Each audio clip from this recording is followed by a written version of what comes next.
the early 1970s, flying had never looked safer or more glamorous. The jets were enormous, and the airlines were names every family knew, and a ticket still carried a sense of luxury. Then came 1974. Over the next 12 months, more than 2,400 people would be lost in the air, and the industry would come to call it the worst year it had ever known. Don't forget to subscribe to Terra Obscura.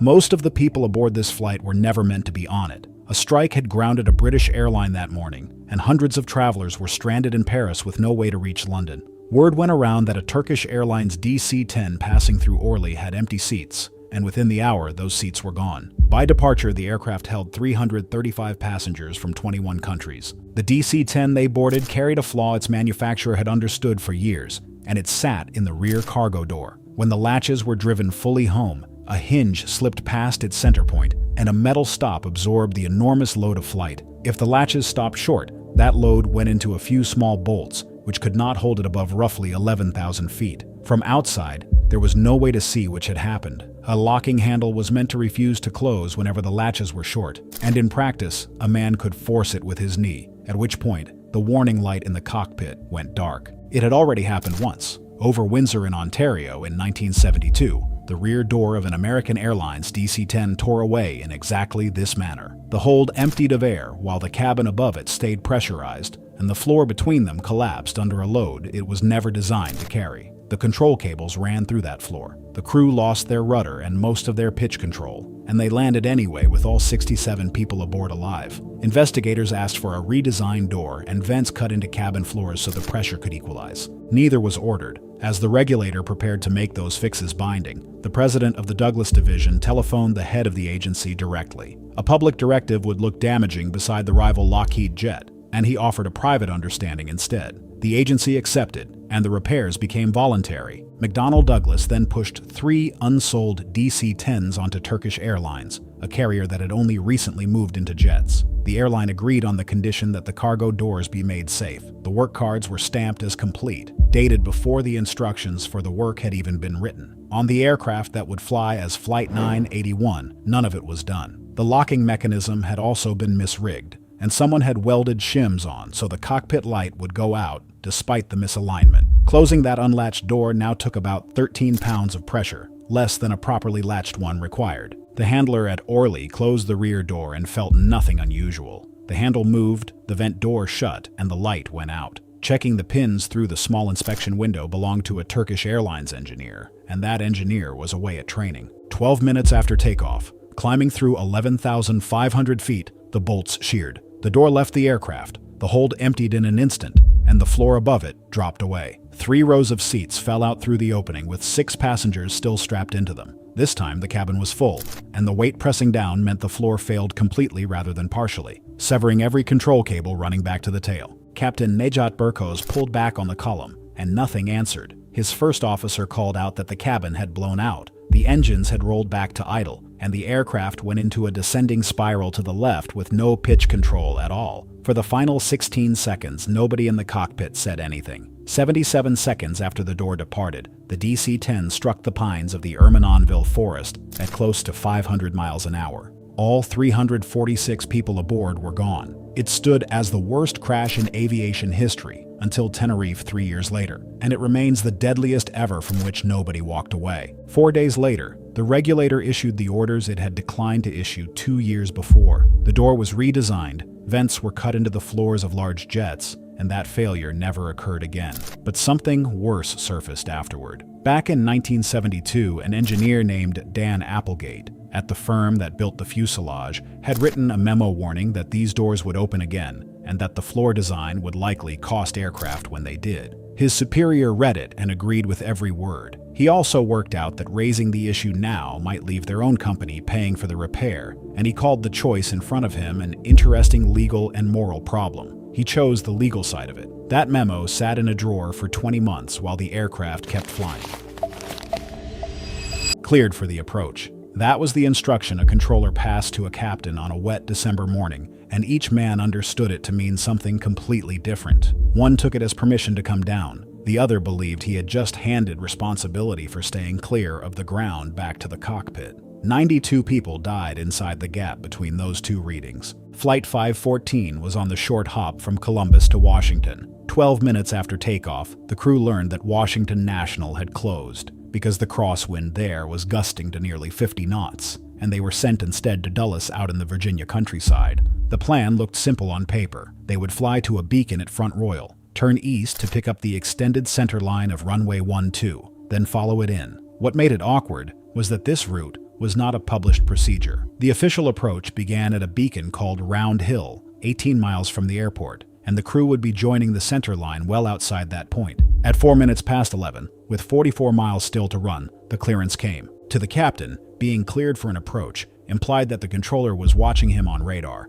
and would speak up if he strayed. It also meant, as he understood it, that with no minimum altitude given, he could descend to the height marked at the final approach fix, which his chart put at 1,800 feet. To the controller, clearing an aircraft for the approach handed navigation and terrain straight back to the crew. He was not watching them down. He assumed they would read their own chart. They did read it, and that is the part which is hardest to accept. Partway through the descent, the captain studied the chart more closely and noticed a minimum altitude of 3,400 feet, marked until Round Hill. He said so out loud, and the other two discussed it with him. Between them, they concluded that the clearance from the controller overrode the figure printed on the page, and they carried on down to 1,800. The chart did them no favors. Its side view of the approach began at the final approach fix, which made the step down from 3,400 appear to belong to a part of the procedure they had already left behind. Mountains above 1,900 feet were marked on either side of their track, but the aircraft was not on any charted radial, and the crew could not fix their position precisely until they reached the center line. They flew on through rain and snow and heavy turbulence,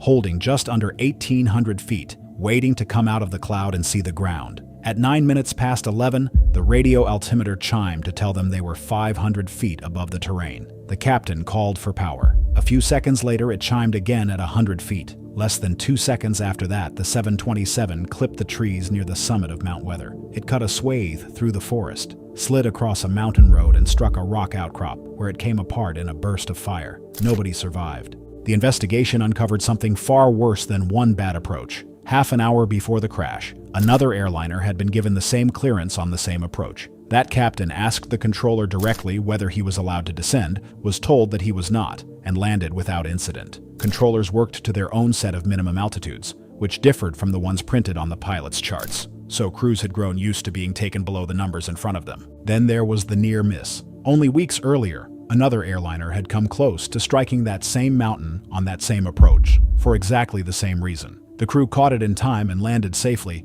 and one of the pilots reported what had happened. His airline investigated, found that its own pilots were routinely descending lower than they should, and issued a notice telling them to stop. None of it was passed to the regulator, and no other carrier in the country ever heard about it. When the report was written, the 5 senior investigators could not agree on who was responsible. 3 concluded that the crew were answerable for their own terrain clearance. 2 dissented and placed it on the controller for failing to give them a minimum altitude. That split is itself the finding. In American airspace in 1974, 2 professionals could exchange the same short phrase and walk away, holding opposite beliefs about who was keeping the aircraft away from the ground. What followed reshaped the industry. A common vocabulary was written so a phrase would carry the same meaning for pilots and controllers alike, and approach charts were redrawn. Within a year, every airliner in the country was required to carry a ground proximity warning system, and investigators believed 10 seconds of warning would have been enough to save this flight. Weeks before this crash, a crew had almost hit that mountain and had said so, and the warning had traveled no further than one company's mailbox. 3 years before this flight, this exact aircraft had a small part in an American film. The Pan Am jet that delivers the guarded shipment of chocolate bars in Willy Wonka and the Chocolate Factory was a Boeing 707 named Clipper Climax. By the spring of 1974, it was back to ordinary work, flying the long Pacific routes that Pan Am had built its name on. Flight 812 left Hong Kong in the evening on the first leg of a journey that would eventually reach Los Angeles, with Bali as its first stop. 107 people were aboard. The crossing took a little over 4 hours and passed without a single complication. Bali had no radar. The airport was served by a single radio beacon, and an aircraft arriving from the north found it the way pilots had found beacons for decades, by watching a needle. The instrument is called an automatic direction finder, and its needle points at the transmitter on the ground. When an aircraft passes directly over the station, the needle swings around behind it. That swing is the position fix, and on a night approach with no radar, there is nothing else to check it against. Pilots of the era treated that needle with deep suspicion because it lied regularly. It could be pulled by a thunderstorm, bent by terrain, or drawn toward the nearest strong electrical source. Aircraft carried 2 of these receivers for precisely this reason, so that a crew could hold one against the other. As the flight descended toward Bali, the crew reported passing over the beacon and turned right onto the outbound leg of the approach, a track of 263 degrees. One of the 2 needles had swung, the other had not moved at all, which meant the aircraft had passed over nothing. They acted on the one that moved. At that moment, they were roughly 30 miles short of the beacon they believed they had just crossed. Investigators later concluded that the crew had been trying to shorten their approach, and that by turning early, they surrendered the one thing the procedure existed to give them, which was certainty about where they were. Somebody in the cockpit did try to resolve the disagreement between the 2 instruments afterward. By then, it was impossible, because the mountain ahead of them now stood between the aircraft and the beacon and was blocking the signal. They flew on in the dark, descending toward an airport that lay more than 40 miles behind them and off to the right. The land northwest of Denpasar climbed steeply into old volcanoes covered in dense jungle. Late that night, the 707 struck the flank of Mount Mesehe, a short way below its summit. All 107 people aboard were gone in an instant. The sight defeated everyone who tried to reach it. The slope was steep and the forest was thick, and it took hours before the first rescuers got anywhere near the wreckage. There was nothing left for them to do when they arrived. Villagers who had seen the aircraft go over reported that it had been circling, and that it came from the northwest rather than the east, where the approach normally ran and where the ground was flat. 107 people were lost because 2 instruments disagreed and the crew believed the wrong one. That sounds like a freak of chance until you consider that across half the world, in 1974, this was simply how navigation worked. Beyond the reach of radar, nobody was watching an aircraft's position except the people flying it, and the instrument they leaned on was known by every pilot who used it to be unreliable. For Pan Am, it was the 3rd 707 lost in the Pacific in under a year, and the 2nd in under 3 months. The airline that had made crossing an ocean look effortless was quietly living through the worst stretch in its history.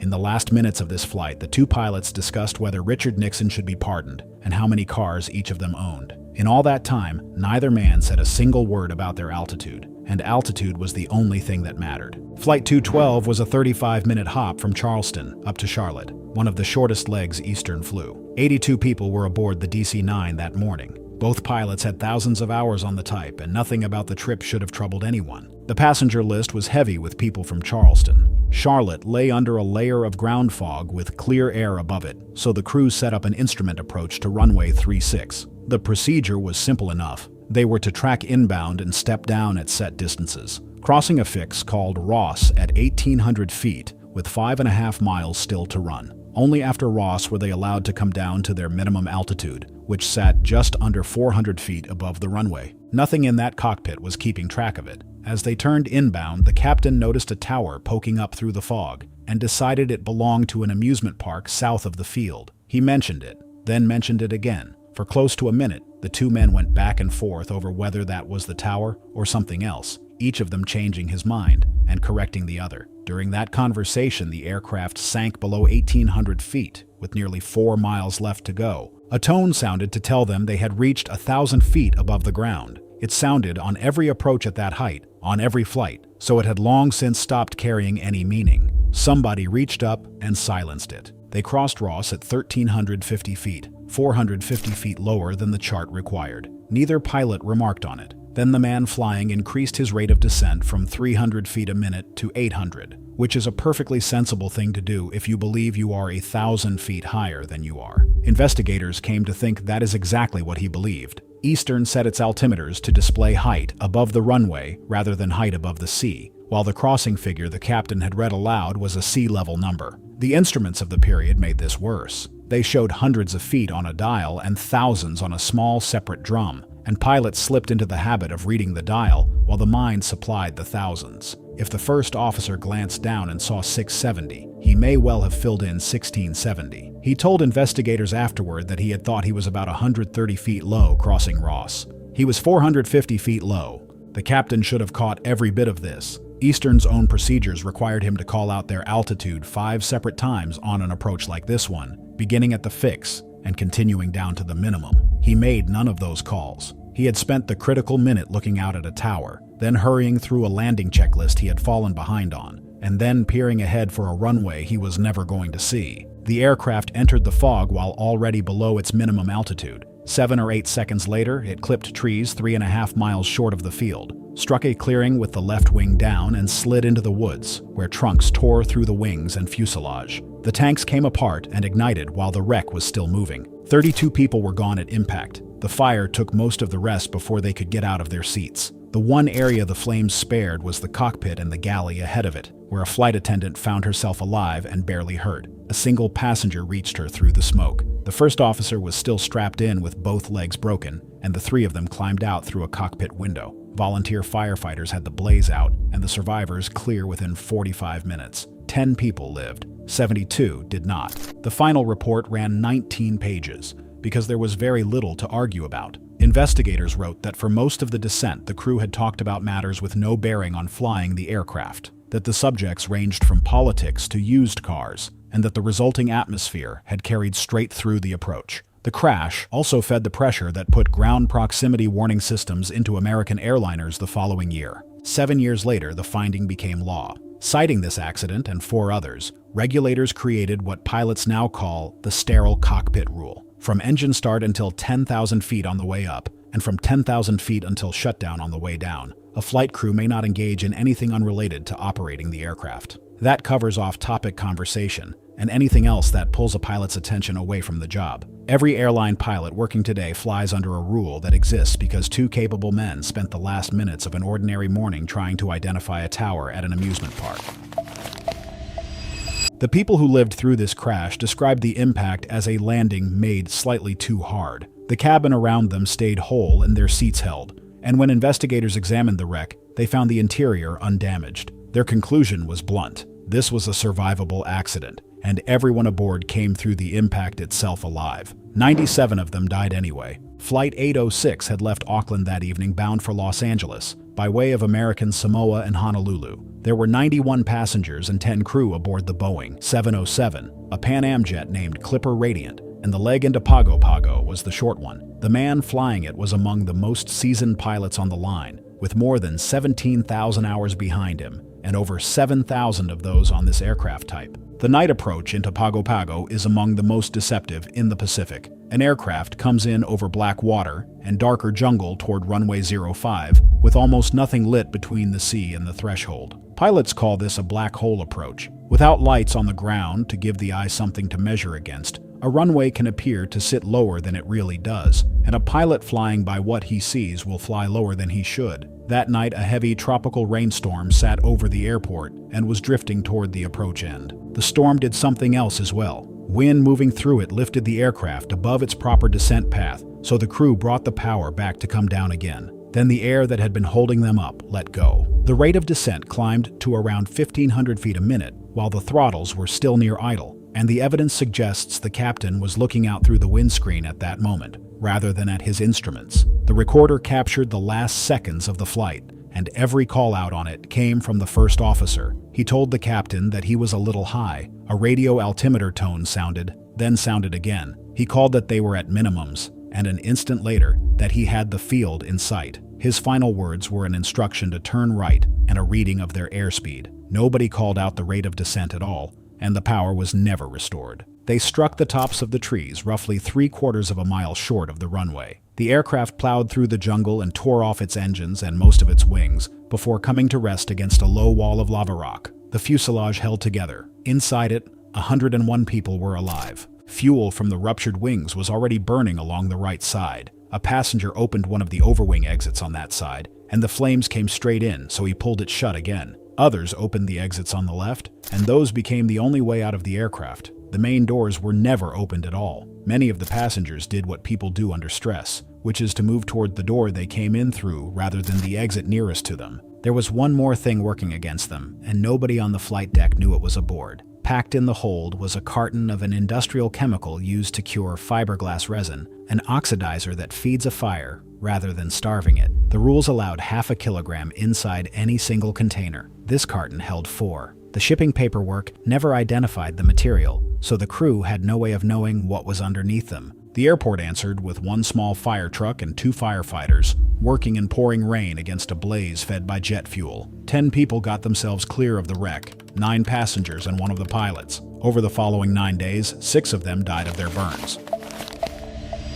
For nearly 5 years, the Boeing 747 had flown without ever taking a life. It was the symbol of the age, the machine that made crossing an ocean feel routine, and by late 1974, hundreds of them were in service around the world, with a clean record behind them. That record ended on a runway in Kenya. What ended it was a valve nobody had opened. Flight 540 was on the last leg of a long run, Frankfurt to Nairobi, and then onward to Johannesburg. 157 people were aboard the aircraft, which Lufthansa had named Hessen and had been flying since 1970. It lined up on runway 24 early that morning in good weather. Nairobi sits more than 5,000 feet above the sea, and that changes everything about a takeoff. Thin air gives a wing less to bite into and gives engines less to burn, so an aircraft needs more runway and a flatter climb to get away from the ground. The conditions that morning were comfortably inside what a 747 could handle. They were inside it only if the wing was set up properly. That setup depends on 2 sets of surfaces.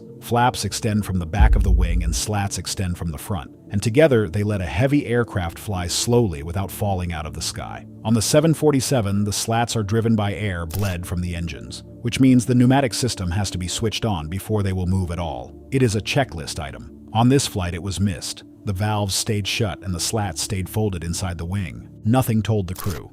The takeoff warning system was built to sound off if the flaps were wrong, and the flaps were set correctly, so it stayed silent. No separate alarm existed for the slats. Small indicator lights were supposed to reveal the problem, and both surviving crew members later testified in court that those lights had been showing green. So they rotated with a wing that could not do what the performance numbers assumed. A buffeting vibration ran through the airframe almost at once. The captain took it for trouble with the landing gear and raised the gear, and as he did, the aircraft stopped climbing and began to sink. The stall warning came on. It had lifted off in a partly stalled condition, riding the cushion of air that sits close to the surface, and once it drifted out of that cushion, there was nothing left holding it up. About 3/4 of a mile past the end of the runway, the 747 came down in grass and scrub. It struck a raised access road and broke apart, and the left wing ruptured and spread fire into the fuselage. The nose section stayed largely intact, and all 3 pilots got out. Behind them, the cabin was a different matter. Ceiling panels had collapsed into the aisles, and most of the exits were unusable, so people escaped through 2 doors near the right wing and through splits torn open in the fuselage skin. A commercial pilot who happened to be working the flight as a cabin crew member carried injured passengers clear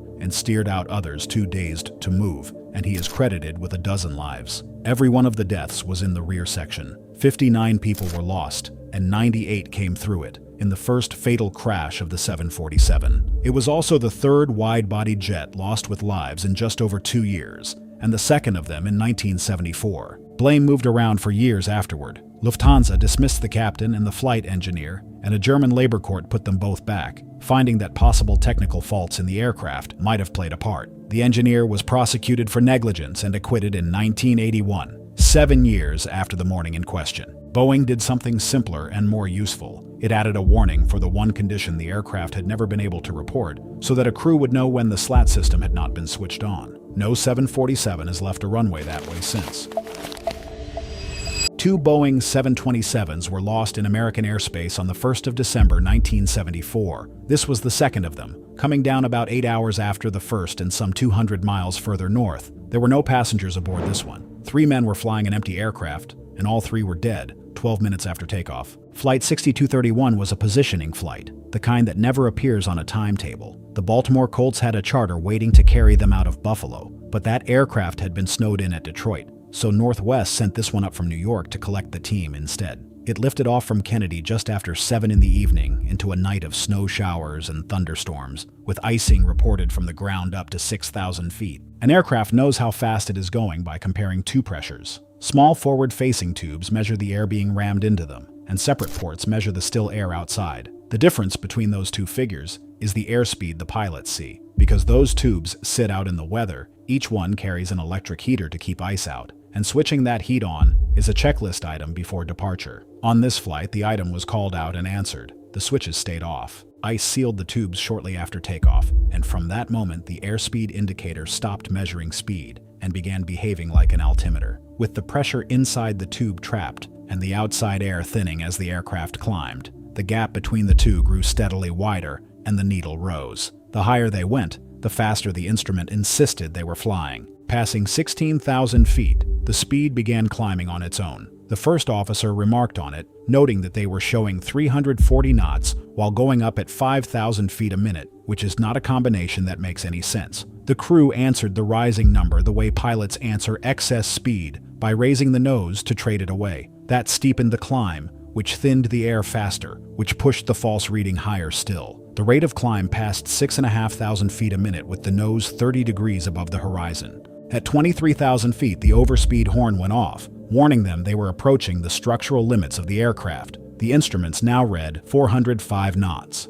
10 seconds later, the control column began to shake, which on this aircraft is the warning that the wing is about to stop flying. The crew read that shaking as the buffet a jet produces near the speed of sound. They believed they were going too fast. They were going far too slowly. The 727 leveled briefly at 24,800 feet, and then the wing gave up. It fell into a descending spiral, swinging through 150 degrees of heading in 10 seconds, dropping at 15,000 feet a minute and loading the airframe to 5 times its normal weight. It struck the ground in Harriman State Park a few miles west of a small town called Thiels. From the stall to the impact took 83 seconds. Investigators put the loss down to the crew's failure to recognize a high angle of attack stall and the spiral that followed, brought on by their reaction to false airspeed readings from iced-over tubes. Their recommendations were straightforward. Crews should be trained to fly the attitude of the aircraft whenever the air data cannot be trusted, and the cockpit should carry a light that comes on when the pitot heating is not working.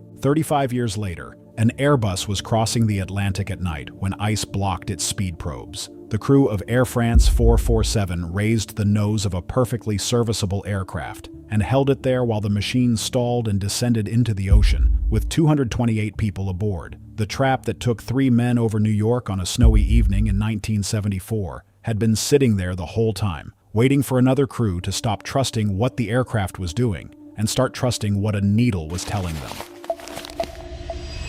Only one carried a flaw its makers had built into it, and even that was a cargo door rather than anything to do with the business of flying. What failed in 1974 was information. The machinery held. What kept collapsing was the far more fragile job of getting an accurate picture of reality into a human head in time to act on it. An aircraft could not tell its crew that a door was not properly latched, so a handle was forced shut, and a full jet took off with a hole waiting to open behind it. A wing had no way of reporting that frost had settled on it overnight. A speed indicator told one crew they were racing when they were barely flying, and a direction needle announced a beacon that was still 30 miles ahead of them. A phrase passed between a controller and a captain carried opposite meanings at each end of the radio, and in one case a crew survived a close call, wrote down exactly what had happened, and the warning traveled no further than the walls of their own company. That is why the answers which came out of this year look the way they do. Hardly any of them are about metal. A device was made compulsory that watches the ground and shouts at pilots to climb,